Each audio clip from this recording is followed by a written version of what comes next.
Hello, my name is Sam and welcome to BrainTech. In this video, I will show you how to change Instagram password.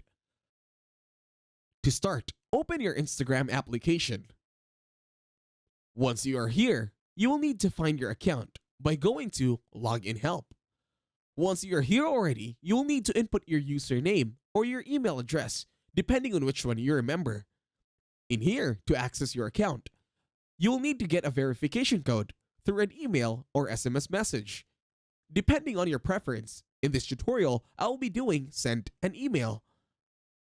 Now Instagram will say email sent. This time, click on OK.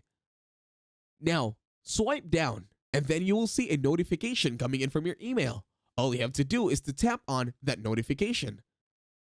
This will redirect you to Gmail.